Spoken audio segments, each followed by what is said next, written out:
ओम आदित्याय नमः। ओम भास्कराय नमः। स्वागत है आपका हमारे चैनल पर। आज के इस वीडियो में हम आपको सुनाएंगे वैशाख मास के रविवार व्रत की कथा। कथा सुनने से पहले हम रविवार के व्रत का विधान जानेंगे, उसके बाद कथा श्रवण करेंगे। तो हमारे चैनल पर सभी प्रकार की व्रत कथाएं सुनाई जाती हैं। इसके अलावा वैशाख मास के महात्म भी सुनाए जा रहे हैं। तो सभी व्रत कथाएं सुनने के लिए और महात्म सुनने के लिए आपको हमारे चैनल को सब्सक्राइब करके रखना है, बेल आइकन पर प्रेस करना है और आज की ये कथा अच्छी लगे तो लाइक करना है और शेयर करना है। तो चलिए हम जानते हैं रविवार के व्रत का विधान। रविवार का जो व्रत है सभी मनोकामनाओं को पूरा करने वाला व्रत है। रविवार के व्रत में प्रातःकाल स्नान आदि से निवृत्त होकर लाल रंग के वस्त्र धारण करना चाहिए। शांत चित्त होकर भगवान का स्मरण करें, सूर्य को अर्घ दें और इसके अलावा सूर्य स्तोत्र, आदित्य हृदय स्तोत्र, सूर्य मंत्र जाप करते रहें। भोजन में एक समय ही करना चाहिए, एक से ज़्यादा समय भोजन नहीं किया जाता।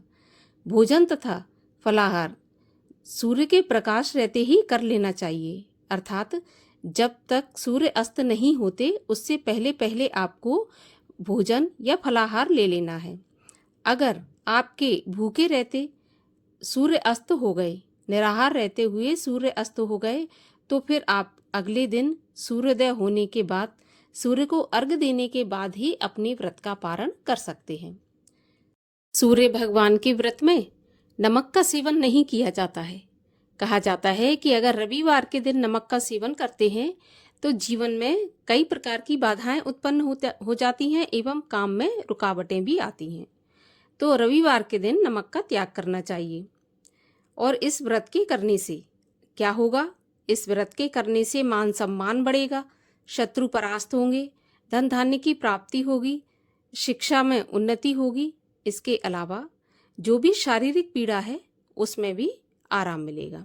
इसलिए रविवार का व्रत, रविवार की कथा ये बहुत लाभदायक बताई गई है। और अब सुनते हैं रविवार के व्रत की कथा। एक बुढ़िया थी, उसका नियम था प्रत्येक रविवार को सवेरे स्नान आदि करके घर को गोबर से लीपकर फिर भोजन तैयार करती और भगवान को भोग लगाकर स्वयं भोजन करती। भगवान श्री हरि की कृपा से उसका घर अनेक प्रकार के धन धान्य से परिपूर्ण था। घर में किसी प्रकार का कोई भी विघ्न या दुख नहीं था। सब प्रकार से घर में आनंद रहता था।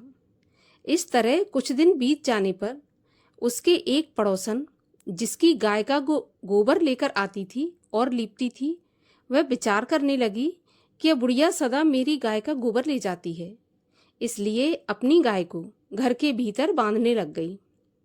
अब बुढ़िया को गोबर नहीं मिलने से वह परेशान हो गई और रविवार के दिन उसने घर को नहीं लीपा। इसलिए उसने ना तो भोजन बनाया और ना ही भगवान का भोग लगाया तथा स्वयं भी उसने भोजन नहीं किया। इस प्रकार उसने निराहार व्रत किया। रात्रि हो गई और वह भूखी ही सो गई। रात्रि में भगवान ने उसे स्वप्न दिया कि भोजन ना बनाने तथा भोग ना लगाने का क्या कारण है? तो बुढ़िया ने कहा कि गोबर नहीं मिला था, इसलिए ना तो मैंने घर लीपा और ना भोजन बनाया। तब भगवान विष्णु कहने लगे कि माता, हम तुमको ऐसी गाय प्रदान करेंगे जो तुम्हारी सारी इच्छाएं पूर्ण करेगी, क्योंकि तुम हमेशा रविवार को गाय के गोबर से घर लीपकर भोजन बनाकर मेरा भोग लगाकर फिर खुद भोजन ग्रहण करती हो। इससे मैं बहुत अधिक प्रसन्न हूँ।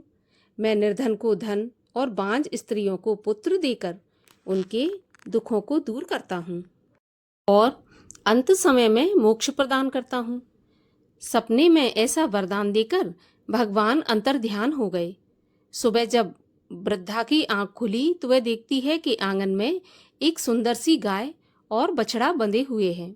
वह गाय और बछड़े को देखकर अत्यंत प्रसन्न हुई और उसको घर के बाहर बांध दिया और वहीं पर खाने को चारा डाल दिया। जब उसकी पड़ोसन ने बुढ़िया के घर के बाहर एक अति सुंदर गाय और बछड़े को बंधा देखा तो वह द्वेष के कारण उसका हृदय जल उठा और उसने देखा कि गाय ने सोने का गोबर दिया। तो वह उस गाय का गोबर ले गई और अपनी गाय का गोबर उसकी जगह पर रख गई। वह प्रतिदिन ऐसा ही करती रही और सीधी सादी बुढ़िया को इसकी खबर भी नहीं होने दी। तब सर्वव्यापी ईश्वर ने सोचा कि चालाक पड़ोसन के कर्मों से बुढ़िया ठगी जा रही है। तो ईश्वर ने एक दिन संध्या के समय अपनी माया से बड़े जोर की आंधी चला दी। बुढ़िया ने आंधी के डर के कारण अपनी गाय को घर के भीतर ही बांध लिया। प्रातःकाल जब बुढ़िया ने देखा कि गाय ने तो सोने का गोबर दिया है, तो उसके आश्चर्य की सीमा नहीं रही और वह प्रतिदिन गाय को घर के भीतर ही बांधने लगी। उधर पड़ोसन ने देखा कि बुढ़िया गाय को घर के भीतर बांधने लगी और उसका सोने का गोबर उठाने का दांव अब नहीं चल पाता। तो वह ईर्ष्या और डाह से जल उठी और कुछ उपाय न देखकर पड़ोसन ने उस देश के राजा की सभा में जाकर कहा कि महाराज, मेरे पड़ोस में एक बुढ़िया रहती है। उसके पास ऐसी गाय है जो रोज सोने का गोबर देती है। अब आप सोने से प्रजा का पालन करिए। भला ये बुढ़िया इतने सारे सोने का क्या करेगी। राजा ने जब यह बात सुनी तो अपने दूतों को उस बुढ़िया के घर पर गाय लाने के लिए भेज दिया। बुढ़िया प्रातःकाल ही ईश्वर का भोग लगाकर भोजन ग्रहण करने ही जा रही थी कि राजा के कर्मचारी गाय खोलकर ले गए। बुढ़िया काफी रोई चिल्लाई, किंतु कर्मचारियों ने कुछ नहीं सुना, क्योंकि उनके सामने कोई क्या कहता। एक दिन बुढ़िया गाय के वियोग में भोजन न खा सकी और रात भर रो रो कर ईश्वर से गाय को दोबारा पाने के लिए प्रार्थना करती रही। उधर राजा गाय को देखकर बहुत प्रसन्न हुआ, लेकिन सुबह जैसे ही वह उठा सारा महल गोबर से भरा दिखाई देने लगा। राजा यह देखकर घबरा गया। भगवान ने रात्रि में राजा को सपने में कहा कि हे राजा, वो गाय तू बुढ़िया को लौटा दे, इसी में तेरी भलाई है। उसके रविवार के व्रत से प्रसन्न होकर मैंने उसे गाय प्रदान की थी। प्रातः होते ही राजा ने बुढ़िया को बुलाकर बहुत से धन के साथ सम्मान सहित गाय बछड़ा लौटा दिया। उसकी पड़ोसन को बुलाकर उचित दंड दिया। इतना करने के बाद ही राजा के महल से सारी गंदगी दूर हो गई। उसी दिन से राजा ने नगरवासियों को आदेश दिया कि राज्य की समृद्धि तथा अपनी समस्त मनोकामनाओं की पूर्ति के लिए रविवार का व्रत अवश्य रखा करें। इस व्रत के करने से नगर के लोग सुखी जीवन व्यतीत करने लगे। कोई भी बीमारी तथा प्रकृति का प्रकोप उन पर नहीं होता था और सारी प्रजा सुख से रहने लगी।